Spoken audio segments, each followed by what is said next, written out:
I do an after show where I ask my guests all the same questions. Literally exactly the same verbatim questionnaire that I was inspired by inside the actor's studio to create. Did you ever watch that show? No. It might be an American thing because it's based in the Pace University. It was based. This was ages ago. In the Pace University School of Theater, the actor's studio. So the host would ask the pivot questionnaire at the end, and the pivot questionnaire actually came from a French show. But I've taken all those questions and added one, and I've made them pet related. So I especially for cat people, I like to ask these questions because cats in training don't always, the cats and breeds don't always get, put together. So I'm going to ask you, and I'm excited to hear what you have to say. So favorite breed of cat? Rescue, of course. Doesn't matter. Do you have any preference as far as the rescue breed? Like mixes? No. Just anything rescued, get them out of the shelter. That's it. That's all. Yeah.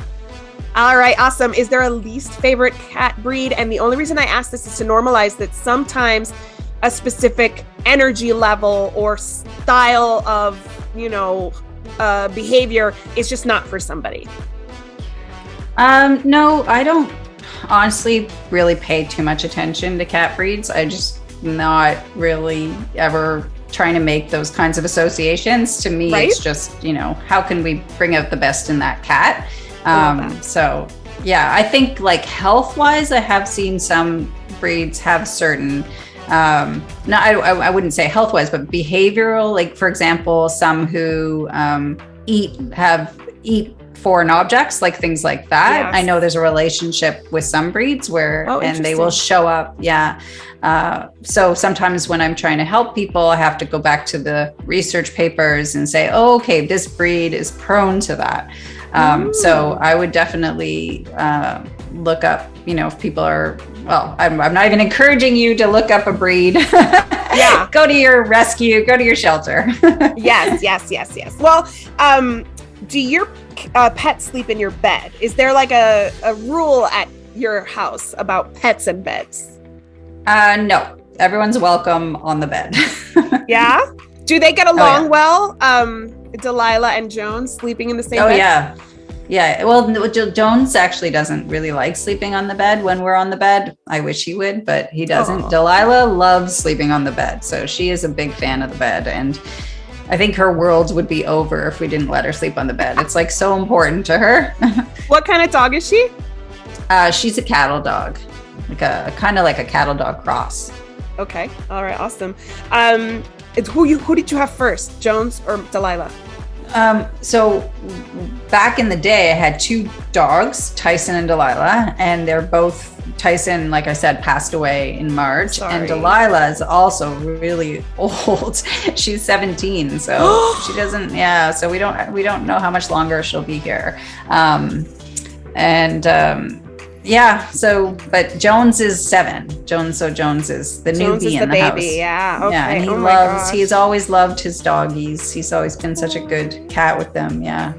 So she was about 10 when you got her, or when you got Jones. Did she always, she was comfortable with a cat from day one, or?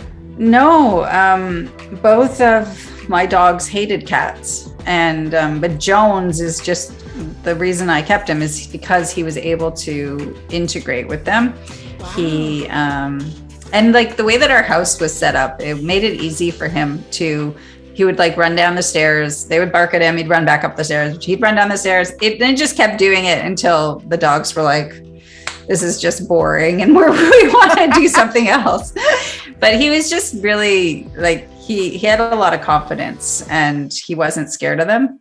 Yeah. And once he realized that they were just like all bark and no bite, he still is really funny. Like he looks at Delilah, he tries to look at her face to see if she's snarling at him. Like when he's when he's doing something, he's always looking at her. Like he's very smart, socially smart cat. And he just, he's been able to, I used to board dogs. So he was really good with all the dogs. Like he's just always been, Wow. Yeah. So he's like a really easy cat, socialized. He's the kind of cat that you would definitely say is good with dogs. Like awesome. You check that box off. In the rescue questionnaire. Yes. Yeah. Who or what wakes you up in the morning? Definitely Jones. He's a little brat in the morning. How early is Jones waking you up? Anywhere between 6 and 6:30, I would say. He's ready to go. He's like, yeah, let's get up. Let's ready to go. Okay. Yeah. So he's like my kids. Ugh, 6:30. Yeah. Too early. I'm like, you don't have to be at school till 8:30. Why are we up? Yeah. What is your most used training command or cue with Jones? What would I say is you probably just like I use like a come here kind of thing, but like a finger signal I tend to use, which is like pointing at the table, which means jump up at the table, or I probably do that the most because like I brush his teeth every day, so I would say like come up on the table, it's time to do that and stuff. So oh my goodness. And like also let's go when we go for a walk. I do a lot of let's go. And he loves his walks, I'm sure. He absolutely loves his walks. Yeah. And your neighbors love to see him walking, I'm sure. Yeah, they're all really positive about it. Like I haven't really had too many weird, glances or anything. I think it's still novel. So I think if anybody weird glances, it's because they're like, is that a cat? Yeah, we actually have a funny thing in where I live in Toronto is a lot of the cats. There's like one street where there's a house that has 4 or 5 cats and they're outside, and Jones has become friends with them. So he takes me to this street, and because of that, any neighbors that are on the street that know these cats have become friends with us too. So it's actually been kind of funny. We have all these friends in the neighborhood now because of Jones and he's really funny with all these cats. Like, when are you writing a kid story about this little party down the street? Because it's giving me Secret Life of Pets vibes here. Well, you're welcome to do it. I have like this long list, but I can send you all the videos I have of him meeting his friends, like Ginger and Tigo, and it's so cute. Oh my God, you need to write this one night, knock it out. I love that. So my next question gets a little confusing for some people, but I think you're going to do just fine. What is your least used training command or cue? Something that either you wish you used more or something you don't like that you see people using that with cats you just don't like to use? Definitely no. Don't say no, because obviously as a trainer, you're telling people, no doesn't tell your cat what you want them to do instead. So you want to encourage them, you want to redirect them or teach them an alternative behavior, but saying no doesn't really mean anything. And we also don't want to punish them because that ruins your relationship with them. Right. So all of your training is positive, obviously based on your clicker training. I'm assuming that it's all positive based. It's always like set up the environment to encourage success and train the behavior to encourage success. So, counter jumping, set up your environment to decrease that and then train the appropriate behavior. So that's really, it's just that simple. It's not easy, but the concept is simple. Yeah, no, it's not easy. I keep reminding myself of all of the creatures in my house, including my husband. Don't tell him what you don't want him to do. Tell him what you do want him to do, right? Exactly. Like, we all respond better to anything other than no. Yeah, if someone says no, you just want to purposely do it because you don't want to be told what to do. You get defensive, and you get your back up. Like, don't tell me no. Have you met my children? Because yes, that's them. Every single day. Did you say no? I'm going to do it twice now because you said no. What pet-related noise do you love? The little chirps that Jonesy makes when he's hunting. Really well, he's hunting where I call his name. He turns around and he just makes a little chirp, and he's really cute. I learned actually from, I think it's from the 2 Crazy Cat Ladies, that cats actually speak to us more. They're not really their species doesn't speak that much to each other, but they speak to us more. That's so cool. Is that because they're like, they speak to each other? So I guess I need to start speaking. I mean, now that you're saying that, I'm thinking about Jones with some of his friends, and he has kind of done these little chirps with them. So I don't know exactly the answer to that, but he certainly does do the chirps with me, and I did read that as well. Yeah. But I wonder, like, some of the different contexts, that they do these tests in. Like, the one that we have, is it one that's rarely seen where there are cats that could be, they're not from the same family, like the cats that he meets outside, right? They're just, cats that because usually when you study cats, they might be from the same family or something, right? The relationship. So maybe, what I mean? You got to look at like how they did the study. But anyway, I did read that too. And I don't really know. But yeah, I do have some memory of him using the same chirps with some of the cats he meets on the street. So something I should pay more attention to. Maybe we've given them language just from spending so much time with us. Now they're speaking between each, amongst each other. What pet-related noise do you hate?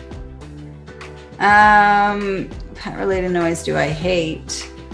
I don't know. I don't know if there's anything that I actually hate. I mean, anything that is concerning comes from like a place of fear, or they're sick. Right. So there's nothing I really hate. There's nothing I hate. It's always, what does it mean? So you just got it. You're more of the investigator than the reactor. Definitely am. Yeah. As a dog walker, you definitely learn to observe behavior, and the same thing is true when you start working with cats. Is you always want to be like, oh, why are they making that vocalization? What does that mean? And so everything's information. There's not anything you would hate about it. That's true. You're right. Even that that dry heaving that comes before the vomiting is information for sure. For sure. That's my least favorite. That's the one that gets me up and running very quickly. Yeah, I would definitely say I don't like it. But that one sends chills down my spine because every animal I've ever owned goes to like the rug and not the floor. So you've been a dog walker. You obviously a business owner in the pet industry. You're a cat trainer. You've been a dog trainer. What other than these many roles that you've held in the pet industry would you want to do again within the pet industry? I definitely the coaching, because like as an animal behaviorist, I've worked so hard to get to a certain level. And oftentimes I'm in a place where I'm teaching people, sit and down. Those are not the most challenging things for me. So I think getting to that level where I'm working or training people would certainly challenge me more. But so I don't know. Coaching trainers. Yeah, coaching trainers. Yeah, that'd be so. Coaching cat trainer, teaching people to be doing cat training. So, like I said, like the especially in the pet sitting world specifically. I think that that would be a nice thing. So someone who's a cat sitter could go and add to their website, I help you with nail trims. Do you want to get your cat, or maybe they're there and they notice that that someone has a cat that's really bored, and they can say, hey, your cat would be a good candidate for leash walks. I can help you get a harness on. Right. So, no, I think that's awesome. A way to make some more money and to add an extra value to their clients' experience. The other thing I would just say that the avenue that I think I'm going to be going on though is more books, to be honest, because there's a real need for clicker training books for cats too, and there's hardly anything right now that can help. I knew you were going to be writing something. I just felt it. I knew you were going to be writing something. All right, what pet related profession would you never want to try? Well, I used to think I wanted to be a vet when I was obviously really young, but I definitely would not want to be a vet. But if I had become a vet, I would be a veterinary behaviorist. So I don't know. Yes. I knew I would have ended up at the same place. Yeah. In the same place. Yeah, that's so cool that you went different avenues. I went a different way. Same result. I love that. Because I actually didn't get into vet school. So I applied and I didn't get in, and they weren't offering the program the next year. And so my parents really discouraged me to wait a year. They're like, you can't have a year off. You need to work. So I ended up working, and then I went and studied behavior later on. So it was kind of a roundabout route. But yeah, I thought I wanted to be a vet originally, and just didn't. It's very competitive in Ontario and didn't get in. It's very competitive. It's harder to get into veterinary school than it is to get into medical school, I think, everywhere. Yeah. They asked me questions at the interview that I'll never, ever forget. But they're just like the most bizarre questions. They asked me about raspberry and strawberry issues in South America. They asked me about which province has the most number of pigs, and they asked me to describe the digestive system of a rabbit. Like I had no idea how to answer any of them, and it was just like an absolute fail. But I definitely walked away thinking that they hadn't wanted me to get in because they were kind of like sabotage kind of questions. So That's a I knew, very, yes. like, I mean, maybe the rabbit one, but the raspberry and strawberry issues in South America, like, I don't know. I was so young. Like I still don't know raspberry and strawberry issues. I was born in Ecuador and I couldn't tell you about the strawberries and the raspberry issues in South America. And I didn't know which province had the most number of pigs. Like, there was no way I would have known that. Do you know that now? Have you researched it? No. Oh, I don't. No. Why? I don't. I mean, like, I know what? It's like, Who cares? yeah. I mean, yeah, I don't know. I thought I was interviewing to learn these things. I didn't realize I had to know these things before. Yeah, and their advice to me was to get large animal experience. And like, I was living downtown Toronto. It was just so not going to be a thing. I went out once, drove 45 minutes, and I was like, I went to a farm. It was just not going to happen. So it wasn't meant to be. So now you say you wouldn't want to be a vet. Why? Well, I love behavior. I mean, behavior is just the most fascinating thing to me. It's always changing, and the principles are always the same, but you're always learning how to be a better trainer, better behaviorist, better handler. Right. So you prefer that over like neutering a dog. Yeah. I mean, there's no comparison. Behavior is like, I would never want to do that. Oh yeah. Behavior is just the most amazing and interesting topic. And yeah. I love that. I feel so lucky that it's something that I study. Yes, and I'm sure you're going to be training some trainers to do the same, to do the great work you do. I love that. Yeah, you should. All right, the last question, and I call this part of the show last call because after you've been at a bar for a while, you kind of get a little tipsy and you kind of, share your life story with people. You might even talk about your pets. So in this question, I ask you, if the Rainbow Bridge exists, who is the first pet to greet you when you arrive? It could be a dog, cat, pig.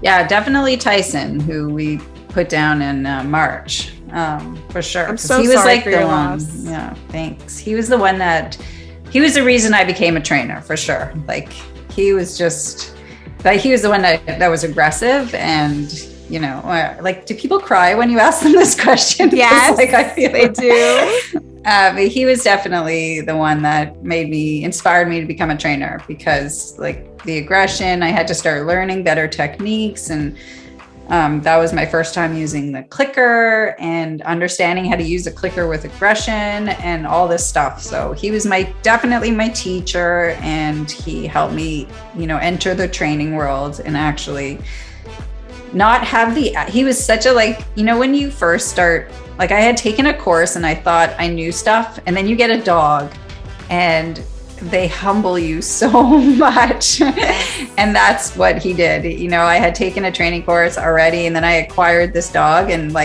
there was just everything that I thought I knew was tossed away, and I had to start from the beginning and learn about, dog behavior and why dogs do what they do and what's aggression and all that stuff. And that was because of him. And how individual they are and what works for them. And it really, you need to really look at the animal in front of you and start there, right? Yeah. He was probably sent just for that purpose to you. And I'm sure he is following your journey today to this day. He was an amazing dog. Those dogs that are very aggressive, they're so aware of their environment. They're so smart. They're always watching stuff. So they end up being so responsive to training too, because, they're so focused. Right. So he was just like an exceptionally trained dog. Like, everything I could have, taught him, he just learned so quickly. And, but he also had all those other reactivity and stuff that made it so challenging to take him out, in downtown Toronto and stuff. But everything changed because of him. And that's when I became a dog walker too, because I just wanted to go and observe dog behavior and learn about dogs and not be so wrapped up in the training mindset, but just actually get to know their natural behaviors and interactions. Yes. and meet many of them and see different ways. Yeah, exactly. Get to know so many dogs through dog walking. It's the only way. I mean, I cared for like thousands of dogs in like the 7 years that I did it full time. And I'm like, there's no other way that I would have been able. And it's like one-on-one time. And it's not like a quick vet visit. It's like you spend time with them, you get to know them, you develop relationships with them. Yeah, it's a really cool experience. Well, I'm so sorry that you lost your beloved doggy. If I had asked you 10 years ago, would you have called yourself a dog person? Oh yeah, definitely. I've always been like, now you're both.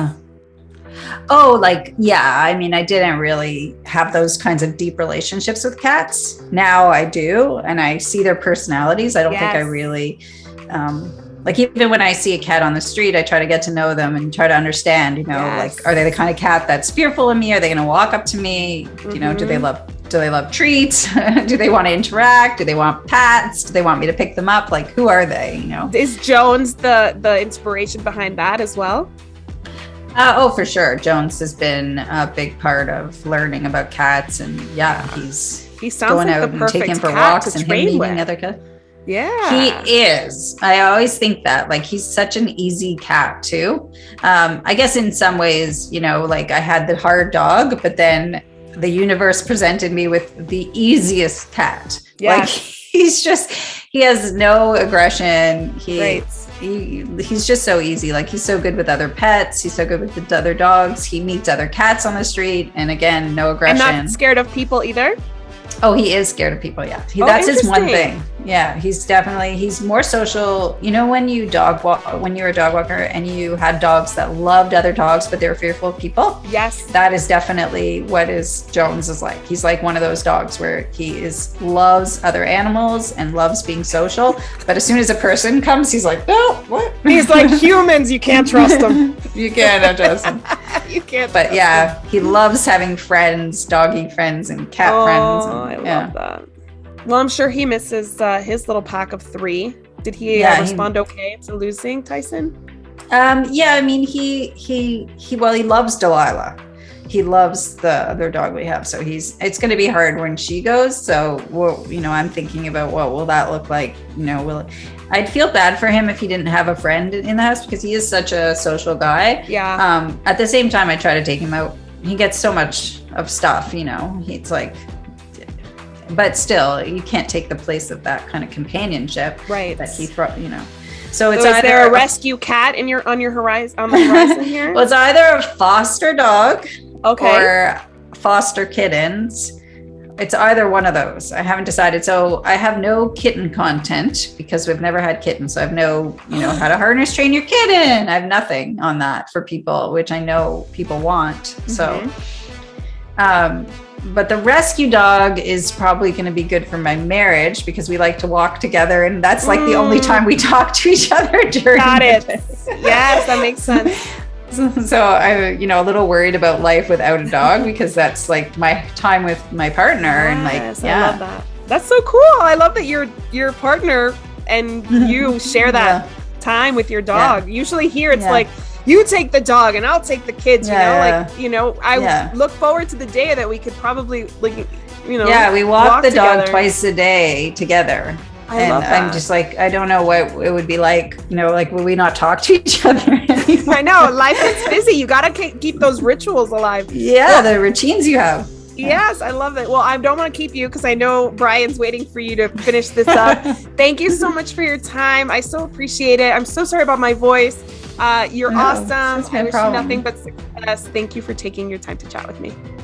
Thank you for having me. It's been so much fun.